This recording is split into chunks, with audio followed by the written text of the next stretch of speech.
Morning. Good morning. I feel like I should be singing a song from Singing in the Rain. Good morning, good morning. You're great to stay up late. Good morning to you and you and you and you. Okay, I was a theater major, if you didn't know that already. So thanks for coming in, everybody. Sorry for some of the challenges that we had. I am not sure what went wrong, but we will try to make sure that everything is all fixed by next week. As always, if you can go into the chat box and sign in, that would be great. Should be a wonderful program today.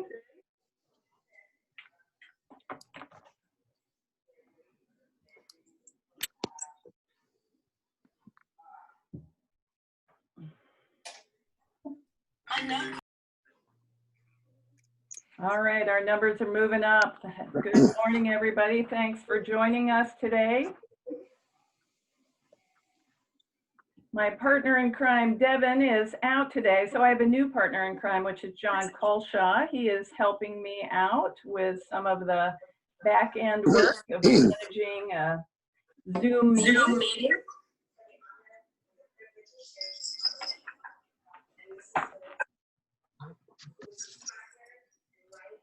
Sorry for any technical difficulties, and I'm glad you all checked your email for that updated Zoom link. We're not really sure what happened, but we'll try to fix it by next week. Hey, Greg, Abby, could you send that updated link to Mr. Conrad, just in case he can join us? Yes, I'll see what I can do right now. Great. I know that he's not 100% sure he'll be able to do that, but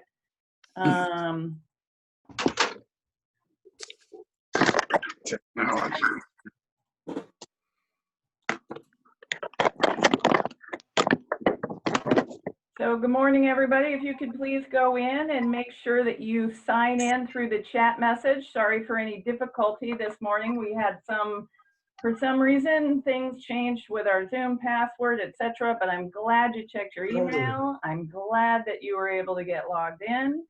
And if anybody reaches out to you, let us know. Okay, so I'm going to keep a watch on my email as much as I can, just so that if somebody else reaches out. But we have a great meeting today. So as we typically do at the beginning of the meeting, we're going to get started, and we're going to start actually with the Pledge of Allegiance. So if you could, please join me in the Pledge of Allegiance. I pledge allegiance to the flag of the United States of America and to the republic which stands one nation under God, indivisible, with liberty and justice for all. Great, thank you so much. Welcome. My name's Barb Thomas. I'm your president for the year, if you didn't know.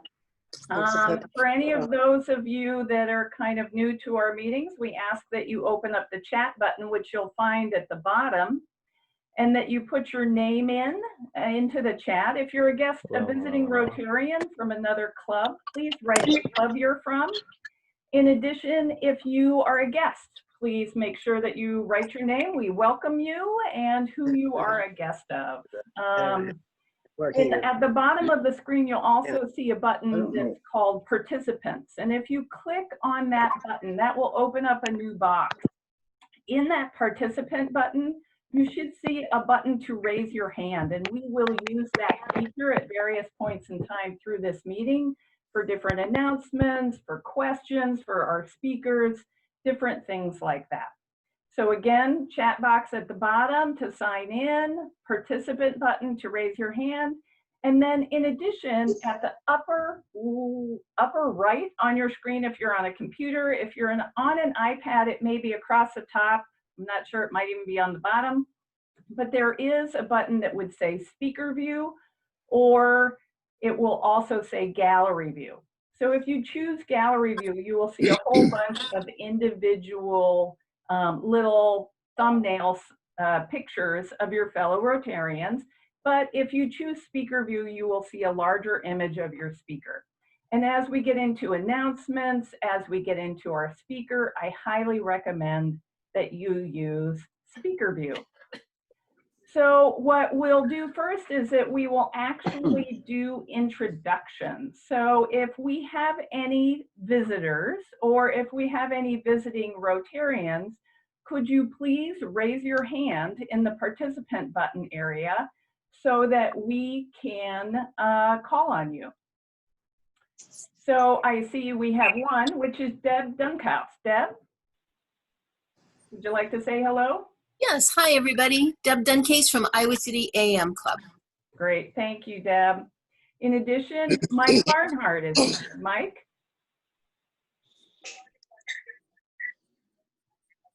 Mike, you just need to unmute your microphone.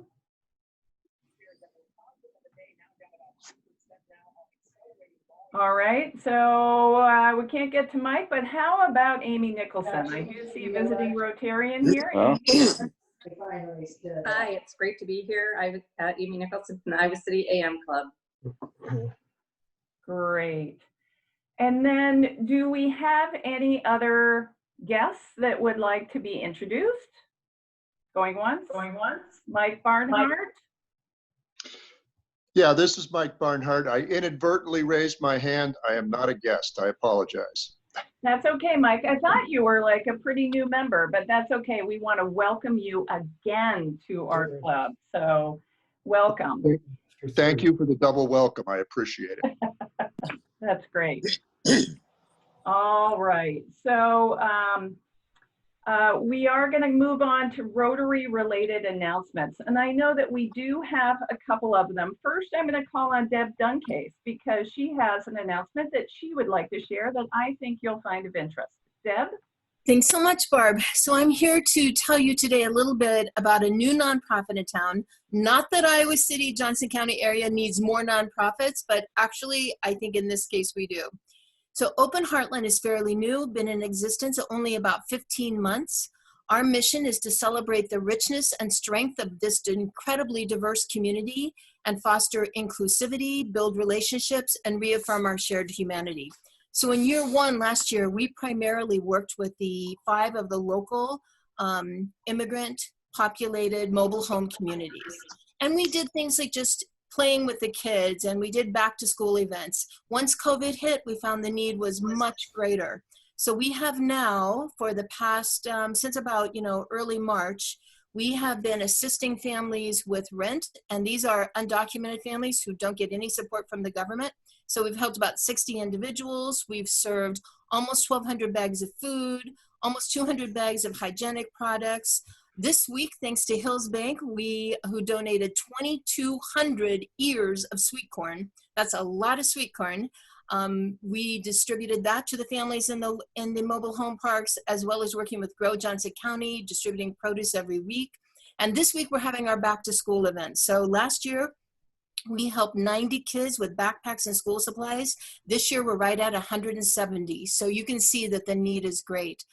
Barb's going to let you know what the address is. If anybody wants to get involved, we need in-kind donations, cash donations, and really we're just trying to build community. We're trying to make sure that every person living in this community, every child thrives. So thanks for giving me a moment to tell you about Open Heartland. And I will be back, I think it's in October, to give you a full program. That is wonderful. Thank you, Deb. You what a are great welcome. cause. And I just, it's impressive to see Rotarians, Debs, with it. I believe the AM Rotary, how we're all one community here and we're helping out wherever we can. So next, I am going to call on Gary Pasha. Gary has an announcement about the food drive in July. Gary? Okay. Thank you, President Barb. Fellow Rotarians, this is just a pickup on what Deb has talked about needs in our community. Nancy and I have both volunteered at Community, formerly known as the Crisis Center, for quite a number of years. And as Deb said, in this COVID environment, unemployment, the needs are great. And that kind of segues into the fact that for the last 5 years, I believe, we have had all 4 local Rotary clubs involved in a food fight, if you wish, in July. So this year, we're near the end of July, and it is going to be extended into August, the campaign ending at the end of August. The goal is who's going to get the most giving, and there's a prize, which is inconsequential, but it's essentially a golden turkey. But the main message is we need to help with in-kind donations and cash donations to the Crisis Center, and now known as Community. And just a list of the things they are encouraging us to help with, topping the list of the top 10 financial donations: canned fruit and juice, peanut butter, canned meat, baby diapers, baby formula, rice and pasta, hearty soups and stews, toilet paper, and laundry detergent are constant needs in our community. So I would urge you, and I am hoping, President Barb, that you're going to put the information in a newsletter that we will have, actually, for those who want to do so, the ability to go online and donate on a peer-to-peer page so that the credit goes to our club. But more importantly, we can get a simple check with Iowa City Noon Rotary on the bottom into this as well. So I encourage everyone to help out. The needs are great. Thank you. You bet. Thank you, Gary. So as Gary mentioned, this is being extended into August. I have offered that if we win the golden turkey, I will try to find a place in my home to display it for as long as we are doing these virtual meetings, because there's nothing I need more for my decorative setting than a golden turkey. So Amy Nicholson and Deb from the AM Club, just watch out. That's what I'm saying, okay? Because we're coming. All right, and as Gary and Deb both mentioned, in the email that you will receive this afternoon with the link to the YouTube video of our meeting, we will have the information on both organizations. The next announcement is one that our club is very excited about. It's an initiative that the board is moving forward, and I'd like to turn it over to Eric Wheeler to tell you more. Eric? Great, thank you, President Barb. I want to continue the theme of how our Rotary Club is giving back to our community and really talk about how we're living the motto of service above self. We all know that COVID has impacted our community and many people are really struggling. And this past spring, we had partnered with the United Way and we provided 600 meals to Mercy Hospital, the Iowa City VA, the free lunch program, and the shelter house, which was a wonderful project. But being Rotarians, we continue to ask ourselves, how can we do more to help our community? And we know that many local nonprofits are struggling to continue their programs, and unfortunately, in some cases, even their operations. So our club has decided to partner with the Community Foundation of Johnson County, and we're going to support their Community Recovery and Nonprofit Support Grant Program. We're going to focus our giving to help human and health service nonprofits so we can meet the basic needs of people. So as Barb mentioned, this week our Rotary Board voted to donate $30,000 to the Community Foundation. You might wonder, where is this money coming from? Since we didn't meet in person during the spring, we saved on expenses, and we ended this past year with a $10,000 surplus. So we're donating this surplus to the Community Foundation. In addition, we have a very healthy savings account with our Rotary Club. So we're donating $20,000 from our reserves. So a total $30,000 donation to the Community Foundation. And this donation will really be a powerful investment in our community. And it's a great example of service above self. And it's something that all of us Rotarians should be very proud of. So excited to announce this project, this partnership, and back to you, President Barb. You bet, Eric. Thanks so much. I think this is the chance for us all to practice our reaction button at the bottom and to applaud, because I think we are all proud of this initiative. So if there are any other Rotary related announcements, can you raise your hand in the participant box at the bottom? I don't know of any others, but I don't want to kind of walk away from this without that opportunity. Again, going once, going twice.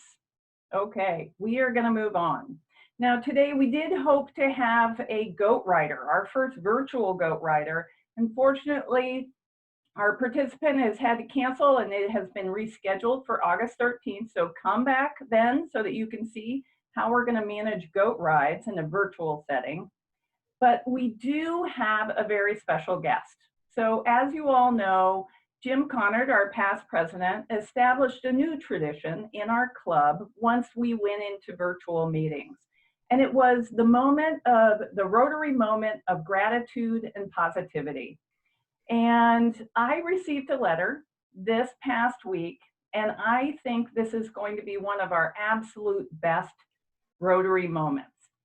And so with that, I would like to introduce a guest from Seattle, Washington, named Greg Abbey, to share his Rotary moment of gratitude and positivity. Greg? Thank you, Barbara, and thank you, Iowa City Noon Rotary Club members, for allowing me a little bit of time. I'm going to simply start by reading the letter that I wrote to Barbara and to all of you to express my feelings. So this has been a difficult year and a divisive year for all of us. So I wanted to brighten your day with a little bit of joy from Seattle, Washington. My name is Greg Abbey, and I'm celebrating an extraordinary anniversary in an important way due to you and the philanthropy of the Iowa City Noon Rotary Club. I'm writing to give you some incredibly wonderful and some wonderful people in Iowa a big thank you for the important community work that you do. You see, some time ago, your club made it possible to donate AED units to some of the first responders in your area. One officer, Robert Conrad of the Iowa State Patrol, was able to secure one of those life-saving AED units and has carried it around with him in his patrol car for a few years. He carried it long enough that by last year, the batteries needed replacement, which he initially paid for out of his own pocket.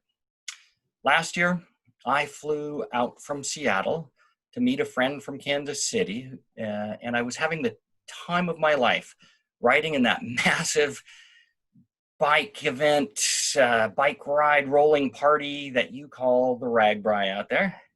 I was enjoying the beautiful state of Iowa and especially the friendliness and camaraderie shown to me by all of your fellow Iowans. On this day, last Friday, 1 year ago today, 83 hot miles of riding out of Indianola, my heart stopped and I died at the side of the road near Lake Rathbun, just short of Centerville. I'd been in an accident in Indianola at 5:30 that morning, only minutes into my ride. A fellow cyclist needed some help, and as I slowed, another cyclist, not paying attention, ran me over and broke my derailleur. A hard part to find for a highly specialized bike early in the morning in a small town in Iowa. But the Iowa bike shops were up to the task, and I sped out of town 5 hours later on a gruesomely hot day at 10:30 in the morning. By mid-afternoon, after those 83 miles, I was pretty cooked, and a feeling of a lump in my chest caused me to pull over and step off my bike. Honestly, I don't remember anything else from that day, except the loud metallic clunk of a gurney being clamped down as I momentarily met the gaze of the helicopter pilot looking down on me as we headed to Mercy One Iowa Heart Center in Des Moines.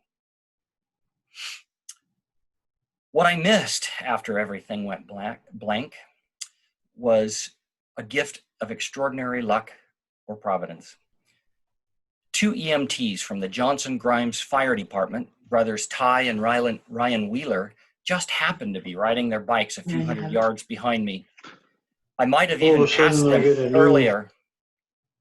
I might have even passed them earlier as I was riding hard to make up for my lost hours in the morning.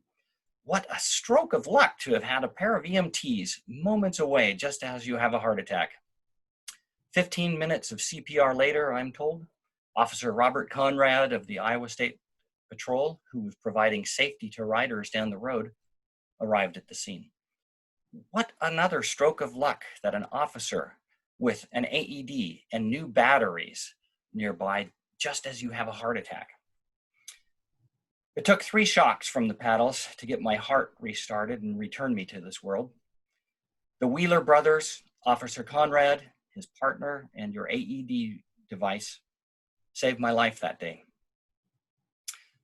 They say I took an ambulance to nearby Mercy One in Centerville and immediately transferred me for the helicopter ride, landing me at Des Moines Mercy One Iowa Heart Center, where my lucky streak continued as Dr. Verhofstadt, the head cardiac surgeon, with his amazing team of doctors and nurses, prioritized an emergency triple bypass and gave me many more grateful years of life.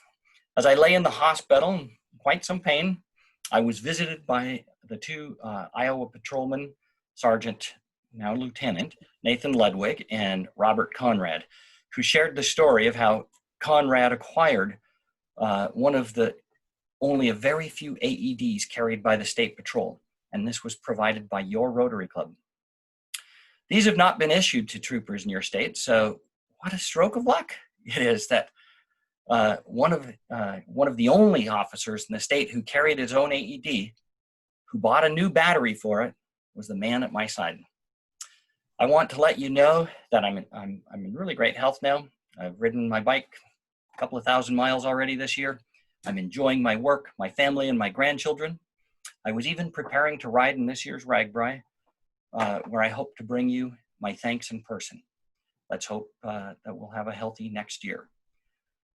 Maybe it wasn't luck at all, but rather the care and love for even a stranger in need, and the foresight of the good people of Iowa like you, of the Iowa City Noon Rotary, the Johnson's Grimes Fire Department, the Iowa State Patrol, and so many dedicated teams of many people at the Mercy One. Today is my first rebirthday, and I want to thank you for being a part of it and celebrate with me. With sincere thanks and forever gratefulness, your honorary Iowan at heart. Luckiest guy ever, Greg Abbey. Thank you so much, Greg. What an amazing letter. Applause all around. There is no better reason, or no better reminder as to why we are Rotarians and the impact that we can have. And what I think is exceptional about this is that we do good work, and sometimes we get to see the immediate impact of that, and sometimes we don't. Sometimes that impact is down the road, like with Greg's story. And so it's just wonderful that we've been given this gift, that this story has kind of come back to us, and that we have seen, been able to, hear from Greg and hear this great story.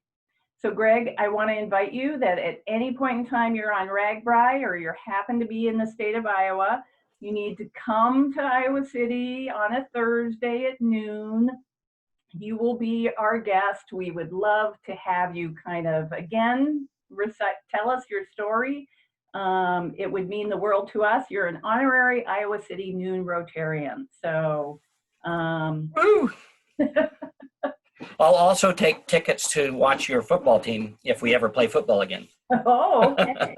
Well, we can work on that, I think. So what a great story. And so I do know that Patrolman Conrad was going to try to join us today. I don't think he's able to be here, but I want to just check.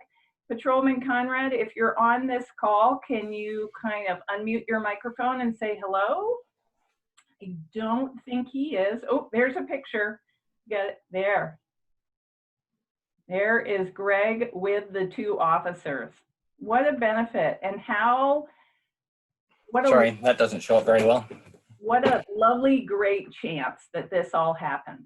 So as we go forward with our Rotary year, the one thing that we're going to try to do is make sure that about every other week, we're going to hear from a committee so that you can get a better insight into what the committees are doing and how you can get involved. And with a story like Greg's, I have to go to Jim Merchant for an update on the Rotary Kerber Heart Safe Community Campaign. So Jim, I think your microphone is muted, so you need to unmute your microphone, but then if you could provide us with an update on the committee's work. Thank you. Okay, well, thank you very much, Barb, and Greg, thanks for the wonderful story. And, you know, we're delighted that our club played a small role in that, but it preceded the project that I'm going to tell you about very briefly here, which is the Rotary Kerber Heart Safe Community Campaign. And this is a result of a $10,000 grant from our club and Rotary District 6000. It was inspired by the late Dick Kerber, who was professor of cardiology at the University of Iowa, and also one of the founders of the American Heart Association CPR guidelines. And Dick played a critical role in that organization for many years. It also inspired, after his passing, the beginning of the Kerber Heart Safe Campus initiative that has been initiated and run by Linda Kerber and Diane Adkins, also a pediatric cardiologist trained by Dick. That in turn inspired this project that has 6 goals that I'll tell you briefly about. And you Rotarians have heard about this, but very briefly, I'll recount them and give you an update. The first goal is to raise awareness community-wide about the importance of CPR, the use of AEDs, and linkage to 911 to save lives from sudden cardiac arrest. We're doing that in cooperation with the City of Iowa City, City of Coralville, Johnson County Ambulance Service, and the Community Foundation of Johnson County. We are doing that and intend to continue to do that through educational presentations. We were doing training, and which has been suspended because of the pandemic. And we also intended and have put up a website, and we'll be also putting up social media. We intended to train 10 Rotarians to do hands-only CPR, AED, and Heimlich maneuver training. We trained 15. We purchased 10 mannequins, 6 AED trainers, and we trained our club. We trained the consultation of religious community leadership. We trained 1 church, and we had 5 churches ready to train when we had to suspend training in March. We have done educational presentations to the religious community. Diane Adkins has given presentations to 4 Rotary clubs. We have other civic clubs and other religious organizations planned for presentations, virtually all of them at the present time. We surveyed Iowa City and Coralville and the University of Iowa for currently placed AEDs and have identified about 190 of them. We've mapped them on a Google map that is on our website that we put up, iowaheartsafe.org, which I invite you to visit. We've also developed, and it isn't up yet, an AED app, which both through Google and through Apple will be available to help you identify where the AEDs in our community are located and to be directed on how to get them from your current location. We have been very active, thanks to Bill Bywater, in raising money. Many of you in the club have made generous donations to this project. We have raised nearly $40,000. And with that, we have shifted our focus from training to purchasing AEDs. And Greg has given us an incentive for a new outlet, that is to work with the Iowa Highway Patrol to provide AEDs to every patrol car in the state. And we hope that we can make good on that, certainly a worthy goal. We have so far purchased 5 AEDs. Mark Priest is coordinating the distribution of those to the religious community. We have 5 churches that have asked for help with that. We've been able to purchase these AEDs with the help of Diane Adkins, negotiated a $1,000 price for an AED package, which is an AED case, a rescue kit, signage, and a $2,000 value. We've been able to secure for $1,000. For nonprofits, we're able to cost share, thanks to donations we have, for $500 for nonprofit organizations, that is religious community, other nonprofits. For small businesses, we're offering a 25% cost share, so this package can be purchased through a donation of the Johnson to the Community Foundation of Johnson County for $750. And for large businesses, that is 10 or more employees, we're passing on the savings so they may purchase this package for $1,000. This program will, it's already begun for nonprofits. It will go begin to be advertised through the Iowa Business Partnership in early September. So I think, Barb, that's a very brief report, and we look forward to writing you a report, which we know is due in September, that will more fully describe the work we've done. Excellent. Kudos to you, Jim, and the committee. I know there is a strong committee working on this. If you're interested in participating in this effort, please reach out to Jim Merchant, and he'll make sure to kind of get you involved. It's a great cause and could always use more help. So thank you, Jim, and thank you, Greg, because that was a wonderful story, and happy rebirthday.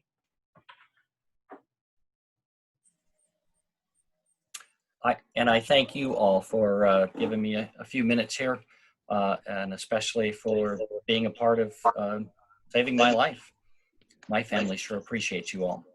Thank you. That is great.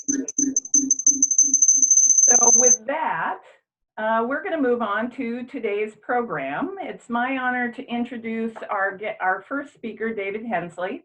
I know David well because he's with the John Pappajohn Entrepreneurial Center. He is the executive director, and he is also a clinical professor of management and entrepreneurship in the Henry B. Tibby College of Business at the University of Iowa.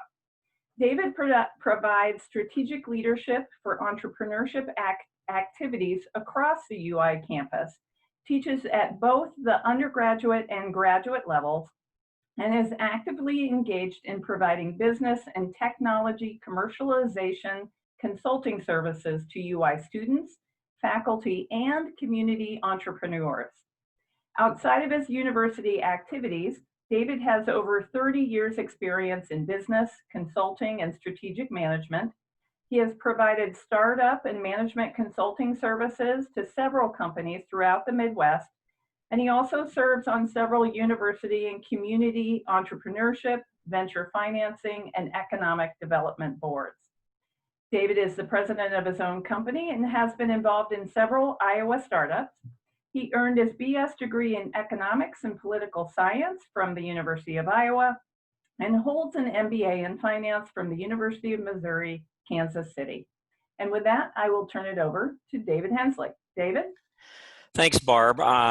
And I want to, as I sat there and listened to Greg's story, I'm thinking my old speech teacher used to tell me, make sure that you never follow somebody with a great story. So what an inspirational message. And also for Greg and for all of us, and thank all of you Rotarians for all that you do for our community. You make an incredible impact. So Barb, I'm going to try to share my screen so I can load the deck. And hopefully you all can see that. So again, thank you for the opportunity to be here today. I'm going to give you a quick overview of what we do through the Entrepreneurial Center at Iowa, and then turn it over to my good friend and colleague, Neil Quellhorst, to talk about a very important and exciting asset and program at the university, Protostudios. So at Iowa, Iowa JPEC is has an umbrella organization where the main part of our program is focused on academics, student and faculty ventures, and community entrepreneurship. When I got to Iowa, I really felt that it was important that we broaden our, not just be a campus and local community program, and how do we change lives and start with young people? How do we get young people thinking about entrepreneurship and innovation long before they walk on the campus of the University of Iowa? So along with Don Bolus, who's the director of the Jacobson Institute, we launched this youth program that has grown dramatically over the last 10 to 15 years, where we provide training for high school teachers in innovation and entrepreneurship, and we offer these programs not only across the state of Iowa, but nationally. Then a few years ago, we had the opportunity to acquire the Institute for International Business. And one of the things we wanted to do as we brought Dimi Dureska in was to say, how do we leverage our expertise in entrepreneurship education to help change the world and help people from across the globe? And he has done an amazing job. Many of you have interacted with the Mandela Fellows Program. And that's just one of the pieces of that program. And then, of course, we have the Small Business Development Center and Paul Heath. Paul has been with the UI SBDC, I believe, since its beginnings back in the 1980s, and provides great service. So it's a broad program, and I'm going to kind of focus on some of the core for Iowa JPEC, but I wanted to make sure you knew of all of the different things that we do to try to support entrepreneurship and innovation here in Iowa and across the globe. So on the academic program, we have one of the largest and most comprehensive programs in the country. We have a program in the Tippie College of Business. We have a major, we have a certificate program, and offer lots of classes in the various MBA programs. We have an incredibly large and successful major in the College of Liberal Arts and Sciences, which is called Enterprise Leadership, which is a combo of entrepreneurship, leadership, communications, and culture and awareness. Great program, along with specialized certificates, as well as programs in engineering as well. Again, trying to reach as many students as we possibly can. And just to give you an idea, we have every year, we have over 4,000 enrollments, and we have students from 88 different undergraduate majors take courses in entrepreneurship. Beyond the classroom, we have several different programs. Again, I won't go through all of these in detail, but we do believe it's very important for students to have an experience-based education, and we give them lots and lots of opportunities on campus as well as in the community to apply their entrepreneurship, innovation, creativity skills, and then obviously try to launch companies. Our student venture program is, again, very comprehensive. The Bedell Entrepreneurship Learning Lab is an old frat house that we turned into a place of productivity, or a different type of productivity, on the campus of the University of Iowa about 15 years ago. And it serves as our incubator for our startups. We are very lucky to have a large group of alumni, successful entrepreneurs, business leaders that provide mentoring services, both for our students that are going to go into industry, as well as our students that are starting companies. We have multiple programs across campus to support innovation and entrepreneurship, and we've even built in a marketing agency, prototyping in partnership with Protostudios and Neil's program, as well as a software development agency to really try to jumpstart and support these aspiring entrepreneurs as they take their idea to enterprise. One thing I want to just highlight quickly is this past year we've kind of rebranded and expanded our innovation and entrepreneurship competitions under the name the Iowa Innovation Challenge. It's a 9-month to 12-month program that we have different types of events and competitions for students, faculty, staff, and even the community entrepreneurs to provide much needed funding to help bring those ideas forward and help them leverage external funding. And we have hundreds and hundreds of competitors coming from all over the campus as a part of the Innovation Challenge. This will be, and last year we gave over $225,000 away. This year we're going to be increasing that amount, again, trying to encourage startup and bringing innovations to solve problems in society. On the community side, I want to this is all of the programs we have, but I want to just highlight a few things that we're doing in particular with response to COVID. Many of our clients and community businesses have obviously had tremendous challenge from COVID, from the shutdown to now trying to reopen and get their business back. And so what we've really tried to do is focus on a few things. So our Venture School program is our training program to help identify new ideas, new markets to grow and expand businesses. Our faculty and student business consulting program, we have ramped that up significantly, where we take faculty that have been CEOs or business leaders, will be mentors and coaches for our best students as they work with the Iowa business community to help them reimagine their business, look for growth, apply for funding, etc. We fund interns to go to Iowa companies, again, focusing on growth and expansion opportunities. Through the IIB, we'll be expanding our assistance to Iowa companies that are looking to export and grow their business internationally. This past spring, we actually provided some grants to several Iowa companies that needed dollars to help them continue to survive and to take advantage of some opportunities that came about because of COVID. And we're even looking to expand some of our work. We're partnering with the University of Northern Iowa, for example, on developing programs for manufacturing and business succession training. So we are really engaged in the community to try to help companies get through this, while at the same time trying to help businesses launch, so we keep that good flow of innovation and startups and job creation going here in Iowa and nationally. I want to just quickly give you a sense of the type of businesses that we work with. Cartilagen is a co-founder is Jason Marks. This is a company that's developing an intra-articular injection of a drug capable of preventing post-traumatic osteoarthritis. Say that 3 times fast. I know I can't. Apollo, with John Lensing at the helm, is a hiring platform for healthcare providers to help share talent, especially needed in times of pandemics. Eric Brosh created Defoggles. This is an insert for safety goggles. Any of us that have ever used goggles before know they fog up, and that's a problem, and he's got a solution for that.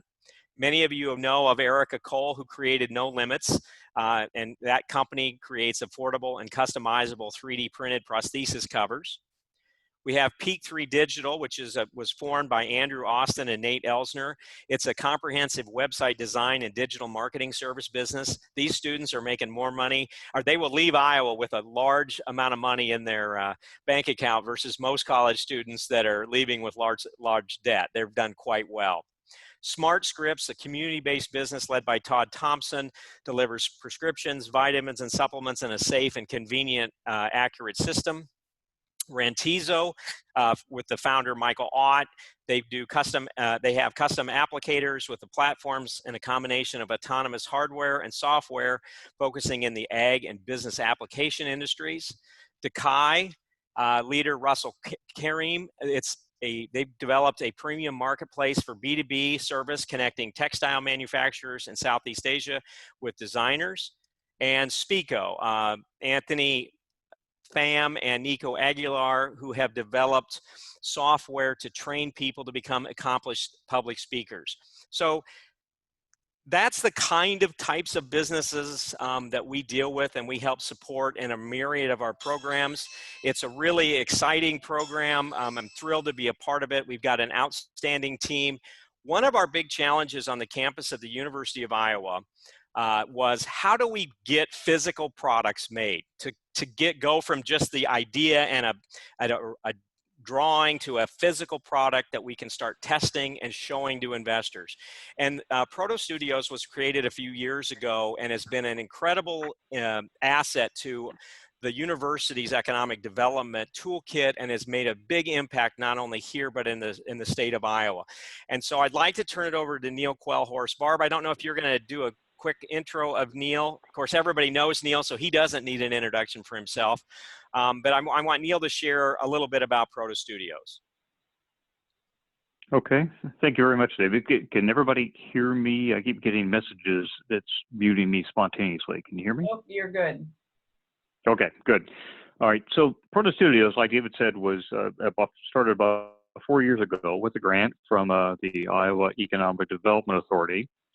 And through that grant, that funded the purchase of now a little over $2 million worth of fabrication equipment. And it ranges all over the place. We have somewhere around 14 different specialized 3D printers, ranging from about $500,000 for one to I think our cheapest one is about a $12,000 unit, printing a wide variety of materials and things. And then we also have more traditional tools for cutting metal water jets and various materials with laser cutters, as well as CNC mills and things like that. So, and with that equipment, we will help anybody in the state of Iowa produce a demonstratable or a functional prototype of whatever their idea is. So what we do are we make things. Most of what we do are medical instruments, specifically surgical instruments, but we're not limited to that. We've done everything from makeup applicators, specialized roofing products, all the way to neurosurgical implantable tools, or implantables, I should say, as well as tools. So it's kind of all over the place. About 65% of what we do is in the medical field. And to date, we've helped about 200 customers. And like I said, we will produce the demonstratable prototype, which shows to investors that the risk is essentially greatly reduced. That, in other words, the idea really works. And then if they're able to get funding, we will help them transition through our contacts throughout the state into a manufacturing phase. We'll turn it over to the people that have the various metal fabricators, injection plastic molding, things like that throughout the state. And like I said, we've helped about 200 customers to date. And so that's what we do. We did kind of take a little bit of a sideline, like everybody else in the world, here starting in March, and we focused our efforts on COVID throughout the state. And probably the most notable things out of that were we got set up to produce about 280,000 face shields. We're still producing those. Some of those we actually are produced through volunteer efforts through the University of Iowa, and others are through corporate partnerships that we were able to arrange through the Iowa EDA. So we've done that. We've worked on a new type of mask, which has some pretty unique qualities, and the technology from this came from researchers at University of Iowa. Still working on that. And we've also worked on the ventilator sharing idea. Some of you may have heard about the ventilator sharing. It has been done before. Apparently the first time it was done during the unfortunate kind of terrorist event at the country concert in Las Vegas. But the thing that's unique about COVID and about our efforts, or the previous efforts to share ventilators, the exhaust air, in other words, the air that the patients exhale, was just left unfiltered into the room. And of course, in the case of COVID, that's exactly the wrong thing to do. So the thing that we did a little bit differently, again, working with researchers at University of Iowa hospitals, the thing that we did differently was we actually filtered that exhale air, as well as enabling the sharing of ventilators. So, David, do you still have my first slide up, I assume? I'm sorry, Yes. Just my phone, I can't see it. Okay. Second slide or first slide still? Yeah, go to the second one, if you would, please. So one of the things that, in working with a number of both researchers and doctors at University of Iowa, one of the things that kind of led us into, just because of some of the equipment we have and some of the capabilities we had, was the ability to print facsimiles of patient organs. And this actually started first with pediatric hearts. And these are children that are born with heart defects. And what we're able to do is that the physicians will put them through some sort of scanning device, typically like an MRI or a CAT scan, CT scan. And we can take then those files, process them electronically, and isolate a particular body part, again, typically organs. And the things that we've done this for so far are hearts and tracheas. And so we can isolate the heart or the trachea. This is actually of the actual patient now, and then we can print those. And we can print them, and what you get are several things. You get a reasonable facsimile. You get an exact facsimile, because this is from the scan of the patient, of whatever that body part is. We also make it out of a material that comes pretty darn close to approximating the mechanical properties. In other words, the heart is made out of fairly tough muscle tissue, and we can print something that's a fairly tough, rubbery kind of thing. And so the physicians were able to practice their surgical techniques on these items without ever having to, of course, open the patient. And it's been pretty interesting. So the value in this has come in several different ways. The first thing we found out several times, the physicians would cut open the hearts that we would give them. And they would tell us, and they would point to something. And they would say, "See this defect? This is what I'm trying to fix. But see, there's another defect over here. I didn't know about that, and that isn't something that I would see typically until I had the patient open." So they said, I shouldn't say he, both he and she said, "You have just saved us," and this is borne out in the operating room. We've been through, I think, 7 of these now. And you just saved us 2 to 4 hours of operating time, which of course results in better outcomes, less money, less stress on the patient. I mean, just all the way around, a win-win situation. So we petitioned, as this part of our business has grown, we petitioned the IEDA and asked for funding to buy now a specialized printer that allows us to simulate the mechanical properties of a wide variety of body parts. And we just, they awarded that grant to us, another $500,000. And that machine is being installed as we speak in University of Iowa hospitals now. Protostudios has an office over there. So that's kind of a very broad view of what we do. And I think we're going to open up for questions now if we have some time.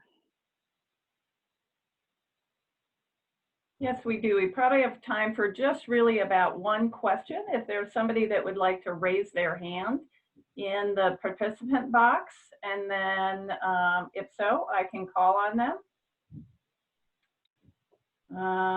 Let's see, I'm not seeing any questions. I will say I have to applaud this work. It's always impressive to hear what JPEC is doing. I've been amazed to hear about Protostudios and what they are doing to, like in this most recent example, help our doctors.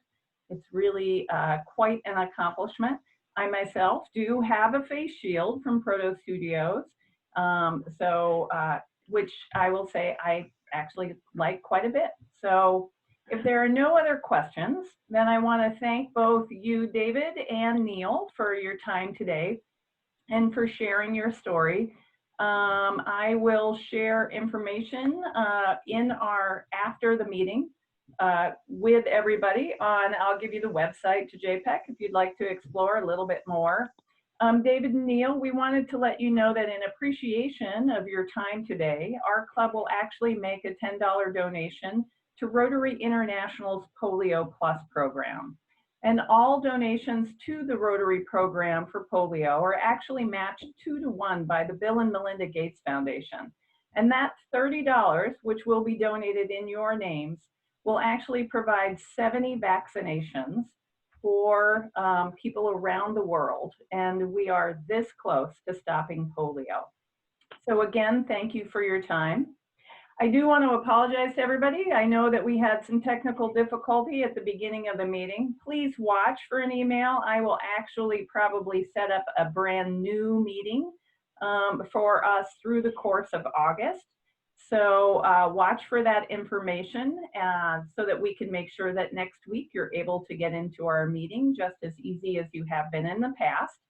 If you did join our meeting late, I would encourage you today, when you get the link to the YouTube video, to go out and listen to Greg Abbey's Rotary Moment of Positivity and Gratitude, because it is perhaps one of the most heartwarming stories that we've heard. So, and it will be on YouTube. You can share that with your friends. I want to encourage you to invite friends to join our meetings. Once we have that updated link, you can provide that to them, and they can participate in our meetings as well. And so if there is no other business before the club, then I do want to remind you that next week I actually will not be your host. Eric Wheeler will be your host, our president-elect. I will be moving boxes into Central College as I take my son back to college, and we will cross our fingers and see how long that lasts this fall semester, right? So with that, I encourage you to join me in the 4-way test. And if you'd like to, you can unmute your microphone. Of all of the things we think, say, or do, is it the truth? Is it fair to all concerned? Will it build goodwill and better friendship? Beneficial To all concerned. Thank you all. Have a great day. Bye-bye.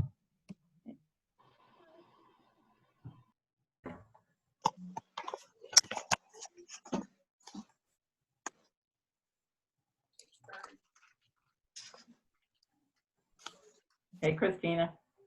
Hey. Hey.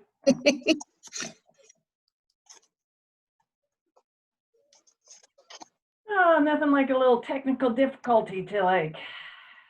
I was freaking out today. You were freaking out. I'm sitting there thinking, what happened? I have no idea what happened. And I was like, should I set up a new one? Oh my gosh. So, and especially because I knew we were going to have this amazing moment of gratitude. Yeah. Oh my gosh, what a fabulous story. What a fabulous. Oh yeah. That was just so great. I got that on Friday afternoon. I was doing the little tear. Oh no. I was like, this is so great. And then when I realized that, like, because we're virtual, he could do this Rotary moment, I was like, oh my gosh, if I can make this happen, I'm, so it all worked out great. Oh yeah. I was wondering what good news is going to come out of Seattle. I know. Nothing good. Exactly. Well, and hopefully I sent it to the Gazette and to the Press Citizen. And the Press Citizen was like, we're really swamped. I don't think we can attend, but this is a great story. We can still cover it at some point. And then I'm going to send them the link to the YouTube video so that they can kind of see it. But then hopefully, we can talk, they can talk about the program and, kind of more visibility. All good. Get some money. Get some more donations. Get it in those state trooper cards. Oh my. Oh yeah. That's a great idea. So yeah. Totally. And Tara saw that I renewed my membership, so she is going to convince me to rejoin Rotarian Supporting Women since it's virtual right now. Right. You can. So we'll figure something out. That's great. But I'm not chairing it. That's good. That's okay. She's doing fine. So excellent. Have a great day. Thanks, you too. All righty. Bye-bye.